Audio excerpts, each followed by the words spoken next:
മഴ തിമിർത്ത് പെയ്യാണ്. ഞാൻ മുകളിൽ തുണി വിരിച്ചിടാൻ വന്നതാണ്. കാറ്റ് ആഞ്ഞു വീശുന്നുണ്ട്. തെങ്ങും കവുങ്ങും മാവും ഒക്കെ ആടി ഉലയുന്നുണ്ട്. കുറേ സമയം ഞാൻ മഴ നോക്കി നിന്നു. ആ കാഴ്ച എന്നെ പഴയ കാലത്തേക്ക് കൊണ്ടുപോയി. ജീവിതത്തിലെ നിറപ്പകിട്ടാർന്ന കാലത്തിൻ്റെ ഉല്ലാസയാത്ര. കുളത്തിൽ ആവേശത്തിൽ നീന്തിത്തുടിച്ച് വിദ്യാലയത്തിലെത്താൻ വൈകുന്ന കാലം. ഉടുപ്പിനുള്ളിൽ മഴ നനയാതെ പുസ്തകം ഒളിച്ചു വെച്ച് പോയിരുന്ന കാലം. പുറത്ത് മഴ പെയ്യുമ്പോൾ അകത്ത് നല്ല വിശപ്പായിരിക്കും. മഴക്കാലത്തെ ഞങ്ങളുടെ കഠിനമായ വിശപ്പിനെ ഒരു പരിധിവരെ ശമിപ്പിച്ചത് തൊടിയിലെ വരിക്കപ്ലാവുകളായിരുന്നു. നടുത്തൊടിയിൽ ധാരാളം പ്ലാവുണ്ടായിരുന്നു. വല്യമ്മയാണ് ചക്ക മുറിച്ച് കഷ്ണങ്ങളാക്കി കൂണ് ചെത്തിത്തരിക. ഞങ്ങളെല്ലാവരും നടപ്പരയിലിരുന്ന് കഴിക്കും. ഞാൻ സ്പീഡിൽ കഴിക്കും. അത് കണ്ട് നിൻ്റെ ഓഹരിക്ക് ആരും വരൂല, മെല്ലെ കഴിച്ചോ എന്ന് വല്യമ്മ പറയും. ചക്ക തിന്നു കഴിഞ്ഞാൽ ചക്കക്കുരുവിനൊരു കവറിങ് ഉണ്ടാകും. അതിന് ഞങ്ങൾ ഫുൾ മാക്സി എന്നാണ് പറയുക. അത് ഊരി മാറ്റിയിട്ടാണ് ഞങ്ങൾ കളിക്കാനോടുക. ഫുൾ മാക്സി ഊരി മാറ്റിയിട്ടേ പോകാൻ പാടുള്ളൂ എന്ന് വല്യമ്മ ഞങ്ങളെ കണ്ടീഷൻ ചെയ്യിച്ചിരുന്നു. ഞങ്ങളുടെ പ്രേമളാമ്മയ്ക്ക് ഹൈറ്റ് കുറവായിരുന്നു. പക്ഷെ പ്ലാവിൻ്റെ എത്ര ഉച്ചിയിലെ ചക്കയാണെങ്കിലും പ്രേമളാമ്മ വലിച്ച് താഴെ ഇടും. എന്നിട്ട് നെടുമ്പരയിലിട്ട് നന്നാക്കും. ചക്കേൻ്റെ മുകളിലെ കട്ടിയുള്ള തോലൊക്കെ ചെത്തി മാറ്റും. അത് കാണാൻ തന്നെ ഒരു അഴകാണ്. ഞങ്ങൾ കുട്ടികളെല്ലാവരും ചുളയിരിയാനും ചക്കക്കുരു നന്നാക്കാനൊക്കെ സഹായിക്കും. വലിയ ചെമ്പിൽ നിറയെ വയ്ക്കും. വെളുത്തുള്ളിയും ജീരകവും ചേർത്തരച്ച നാളികേരം കൂടി ചേർക്കുമ്പോൾ നാക്കിൽ കൊതിയൂറുന്ന മണം വരും. പാചകക്കാരിയുടെ വിഭവങ്ങൾ മറ്റുള്ളവർ ആസ്വദിക്കുമ്പോഴാണ് പാചകം ഒരു കലയായി മാറുന്നത്. വലിയ വാഴയിലയിൽ ചക്കപ്പുഴുക്ക് വിളമ്പും. പുറത്ത് നല്ല മഴ പെയ്യുന്നുണ്ടാകും. ഒരുമിച്ച് ഒരു ഇലയിൽ വേണ്ടുവോളം ഞങ്ങൾ കഴിക്കും. കൊതി തീരുവോളം കഴിച്ചിട്ടുള്ളതും ഏത് കാലത്തും കൊതിയോടെ കഴിക്കുന്നതും ചക്ക വിഭവങ്ങൾ തന്നെയാട്ടോ. ഒരു മീൻ കഷ്ണം കൂടി തരുമോ എന്ന് ചോദിച്ചാൽ അമ്മ പറയും എല്ലാവർക്കും വേണമെന്ന്.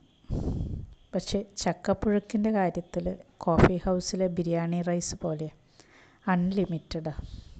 പീടികയിലെ വല്യച്ഛന് ചൂടീൻ്റെ കച്ചവടം ഉണ്ടായിരുന്നു.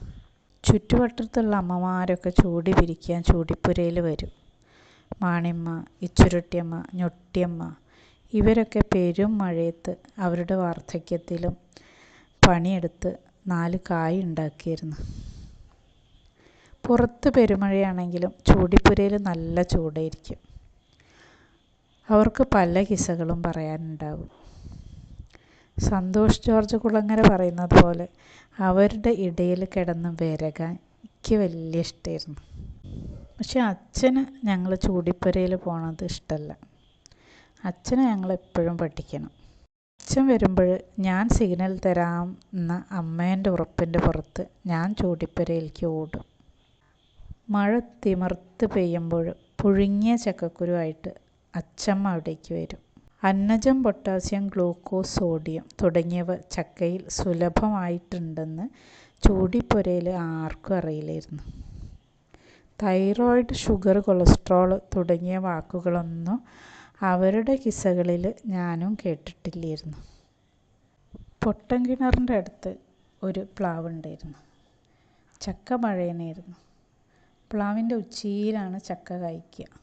അന്നൊന്നും മോതിരവളയത്തിനെക്കുറിച്ചൊന്നും ആർക്കും അറിവൊന്നുമില്ല. ഞങ്ങളുടെ കഥ പറയലും കളിയും എല്ലാം ഈ പ്ലാവിൻ ചോട്ടിലായിരുന്നു.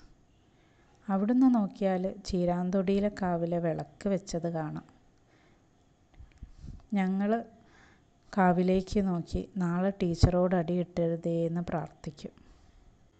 പൊട്ടൻ കിണറിൽ ആമകളുണ്ടായിരുന്നു. ശാരദേടത്തി വന്ന് ആമേനെ പിടിച്ച് അവരെ കമ്പനിയിലെ മുതലാളിക്ക് കൊടുക്കും. മുതലാളിയുടെ അസുഖം ഭേദമാക്കാൻ ആമയുടെ ഇറച്ചിക്ക് കഴിയായിരുന്നു. ഞാൻ പറഞ്ഞു വന്നത് ചക്ക പഴയനായതുകൊണ്ട് പറിക്കാൻ ശ്രമിക്കാറില്ല. നനച്ചിരിക്കാത്ത നേരത്ത് ചക്ക വീഴും. ഞങ്ങളെല്ലാവരും ഓടിക്കൂടും. ചക്കച്ചുളയ്ക്ക് സ്വർണ്ണ നിറം, മധുരോ അതിമധുരം. പ്ലാവിൻ്റെ ചോട്ടിലിരുന്ന് തന്നെ കഴിക്കും. വരുന്നവർക്കും പോണവർക്കും എല്ലാവർക്കും കൊടുക്കും. തീറ്റ കഴിഞ്ഞാൽ ചക്കമടലും ചകിണി എല്ലാം എടുത്ത് പൊട്ടൻ കിണറ്റിലേക്ക് എറിയും. പ്ലാവിന് ആത്മാവുള്ളതായിട്ട് എനിക്ക് പലപ്പോഴും അനുഭവപ്പെട്ടിട്ടുണ്ട്. ചുറ്റുമുള്ള മനുഷ്യരുടെ വികാര വിചാരങ്ങൾ മനസ്സിലാക്കി അവരെ ആഹ്ലാദിപ്പിക്കാനുള്ള കഴിവ് പ്ലാവിനുണ്ട്. എന്താ നിങ്ങളുടെ അഭിപ്രായം? ഉണ്ടെന്നോ ഇല്ലയെന്നോ കമൻറ്റ് ചെയ്യൂ കേട്ടോ. മറ്റൊരു വീഡിയോയുമായി വീണ്ടും കാണാം. Okay, thank you.